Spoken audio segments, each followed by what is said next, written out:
di wala Ramadan yang Al-Fadhil Ta'zimi Al-Fadhil muliakan guru kita bersama Al-Habib Ahmad bin Shalih Al-Aqqas sahibu hadzal majlis, dan Al-Habib Taufik bin Abdul Qadir As-Segaf, dan Al-Habib Ali Al-Gaf, dan juga ada Al-Habib Syaikhan dan Habib Segaf, dan seluruh para habaib yang tidak bisa Al-Fadhil sebutkan.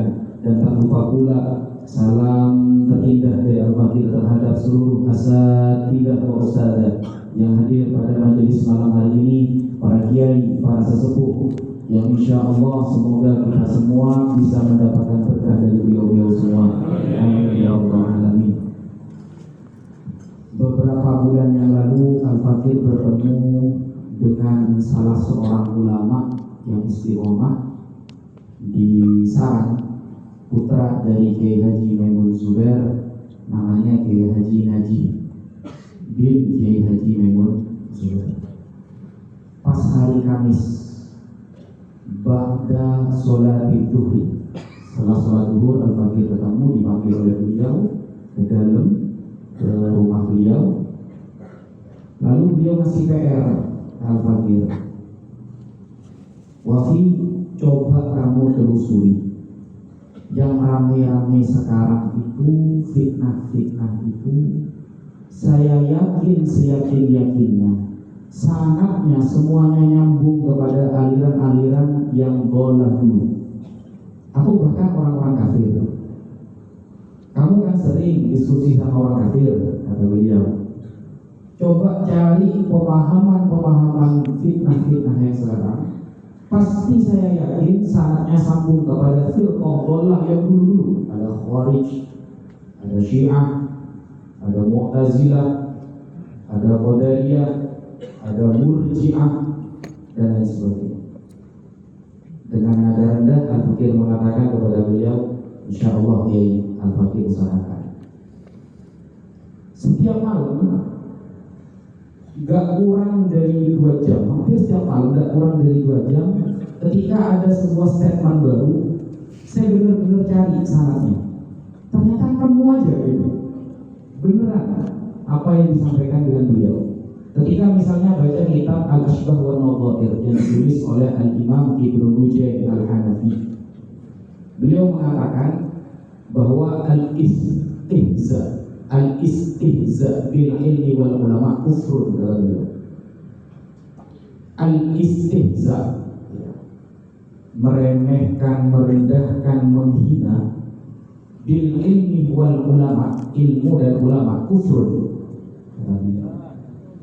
Lalu Imam Ibnu Hajar Al-Asqalani dan Qadhiyat menyampaikan, hukum kufur ini, orang yang merendahkan, menentang, mengejek dan lain sebagainya, menghina ilmu dan para ulama, hukum kufur ini akan berlaku ketika dia memang niat merendahkan.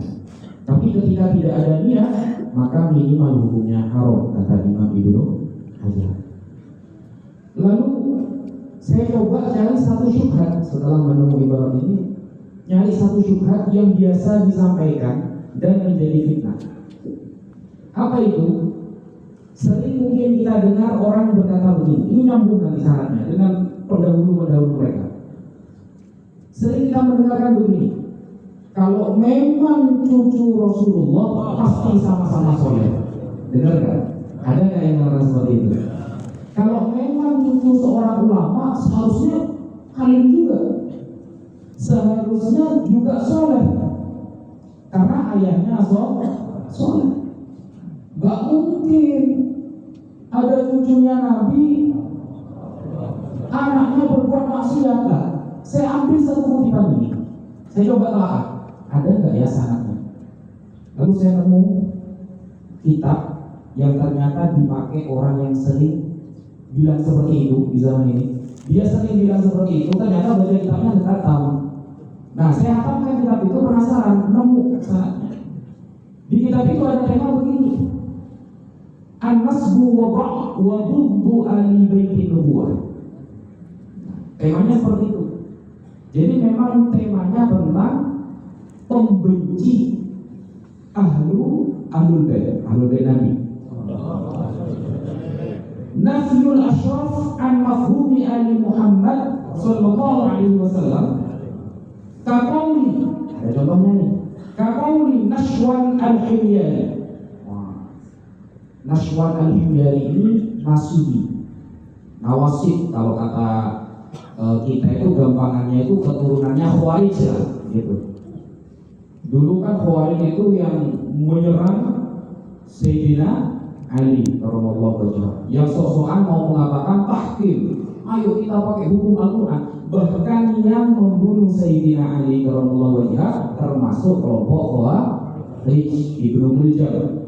Kalau kata Habib Hussein bukan Abdurrahman, Ibnu Muljam Ibnu Muljam, bukan Abdurrahman bin Muljam. Nah, merasa lebih paham dari Sayyidina Ali tentang Al-Quran, bahkan dia hafal Quran, tapi punya pemahaman yang menyimpang dari jamaah, akhirnya berani mengeksekusi Sayyidina Ali.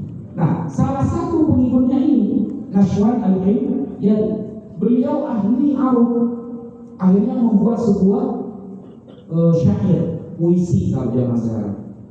Beliau membuat puisi begini: Alun Nabi hum asba'u millati. Keluarga Nabi orang yang mengikuti agama beliau. Minal a'ajim wa Sudan wal Arab, baik orang Arab, orang Sudan ataupun orang di luar Arab, semuanya adalah keluarga Nabi.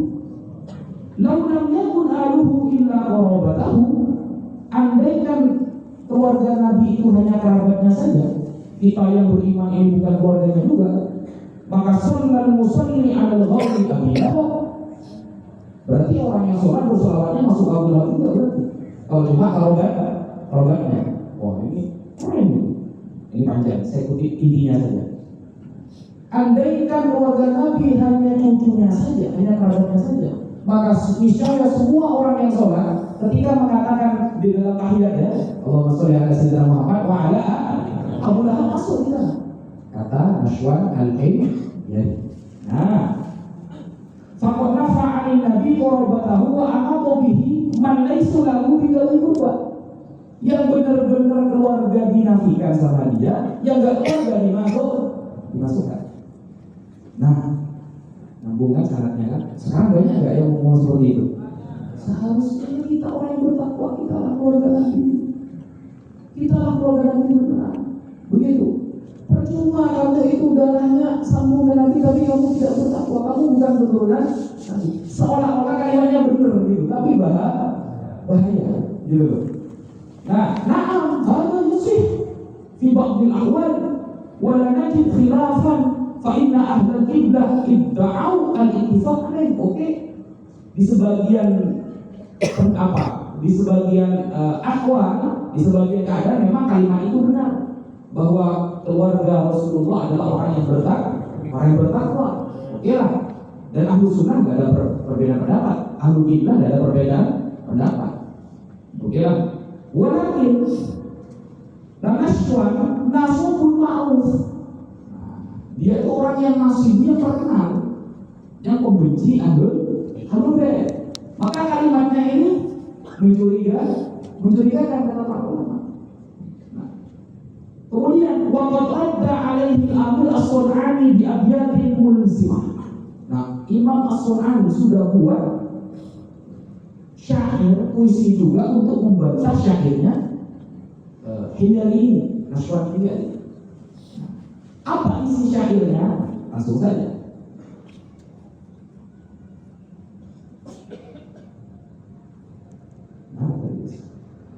Walihada wada'an nawasib hadithan. Jadi syairnya itu mengkritik orang-orang nawasib yang berani membuat hadis, sampai ada hadis masyhur dulu ya. Dulu pernah ada hadis masyhur, hadisnya isinya begini, padahal ini buatan orang-orang nasibi, orang-orang yang benci Ahlul. Apa hadisnya? Bayangkan sampai buat hadis mereka, yastakiluna bidzalika nas wa yakhuduna minhum darahim. Mereka makan dari cara membuat hadis dan menjadi dirham dengan cara membuat hadis. Hadisnya begini. Nasabuhu ila Nabi, dan hadisnya ini mereka disebutkan kepada Rasulullah sallallahu alaihi wasallam. Alu Muhammadin kullu taqi. Oleh Rasulullah, alu Muhammadin kullu taqi. Bahwa keluarga Nabi Muhammad setiap orang yang Wah, itu hadis padahal ini buatan orang Nasib. Itu disindir oleh Imam As-Sun'ani.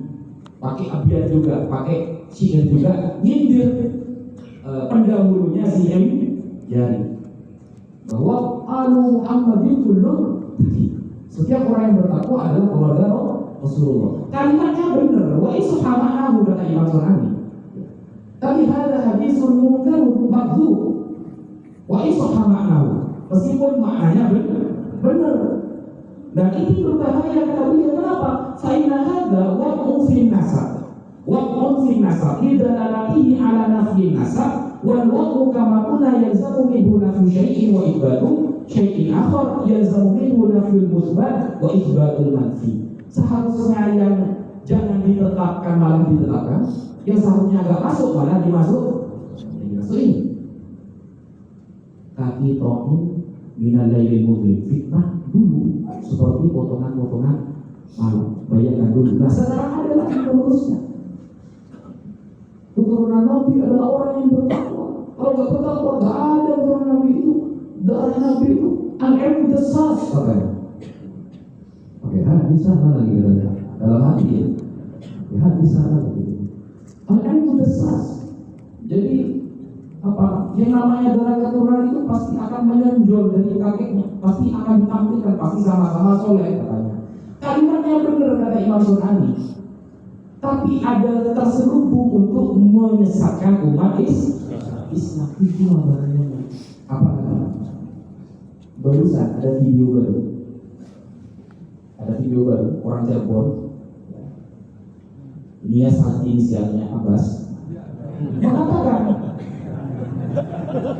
kenapa bahaya? Ini ilmu fikih, tapi dipotong. Ilmu fikih itu, ini benar, serius sih. Ilmu fikih itu dengan cuma baca terjemah, nggak pakai guru, pasti sesat. Pasti sesat. Saya berapa kali dulu ditegur sama guru-guru al-fikih, padahal artinya sudah benar. Maksudnya sudah benar, ternyata nggak gitu, panjang ternyata gitu loh. Itu ilmu fikih. Makanya rata-rata orang yang ahli fikih itu biasanya di tempat yang lain ahli. Fikih itu susah. Nah, dia mengatakan yang inisialnya ada. Nah, alhamdulillah kita sudah punya mujtahid baru fi ilmi nasab. Akhirnya santrinya ngomong. Nah, bukannya mujtahid itu harus menguasai semua ilmu? Iya. Oh enggak, ada dalilnya di kitab fikih. Saya baca ini, aduh, sekarang ini pokok pakai bahasa Arab aja, dikira sudah benar gitu. Dibaca ibaratnya, fa inna kulla man alima, setiap orang yang alim bi adillati syai'in, dengan dalil-dalil sesuatu, kana minal mujtahidina fihi, maka dia termasuk mujtahid dalam itu saja. Wa in jahila ghairuhu, meskipun tidak paham yang dipotong ini ibaratnya dipotong. Bayangkan kalau orang nggak pernah ngaji fikih pasti percaya itu, karena terjemahannya benar gitu. Fa inna kulla man alima, setiap orang yang alim yang tahu bi adillati syai'in, dengan dalil-dalil sesuatu, kana minal mujtahidina fihi wa in jahila ghairuhu. Setelah saya cek di kitab Al-Mughni karya Imam Ibnu Qudamah Ad-Dimashqi bermadzhab Hambali, ternyata ini khusus masalah mujtahid fi qiblat, orang yang bisa menentukan arah kiblat. Itu maksudnya.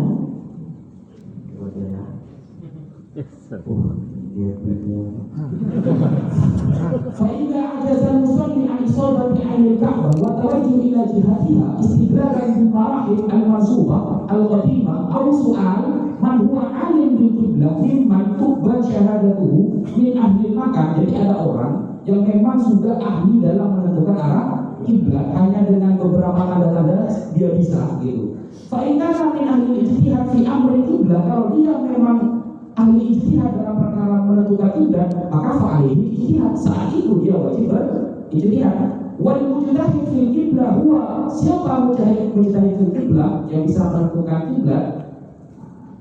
bi'adillah dihawaiya an-nujum wa syamsu wal qamar wal riyah wal jibal wal anhar wa ghairi dzalik minal wasail wal ma'alim. Jadi syaratnya banyak dulu. Dikaitkan dengan fi'il nasab. Padahal kalau kita baca kitab yang dia baca, yang dia paham, ada bab namanya maratibun nasabin. Apa ya? Level-levelnya ulama nasab. Yang pertama, level pertama, saya bacakan satu saja syaratnya yang sudah tidak terpenuhi. Apa level pertama? Wa ajaza lahu nasabatun mu'tabarun min masyayikhihi.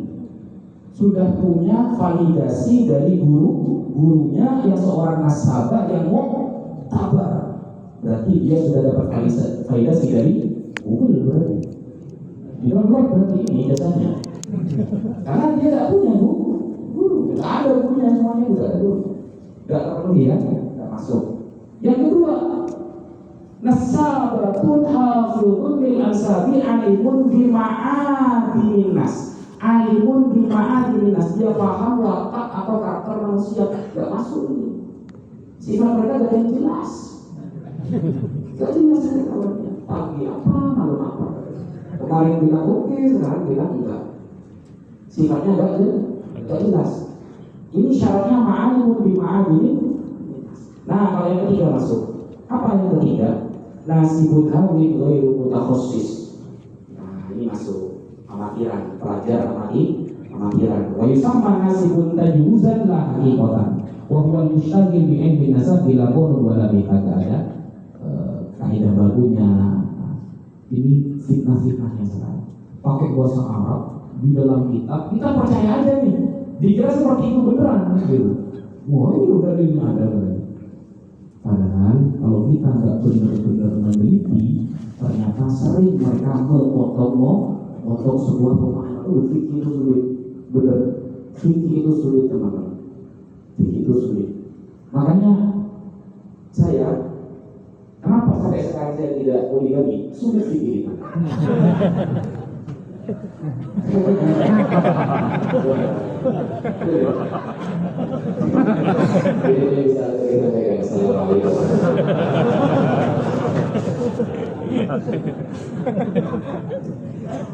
Ya, mana beri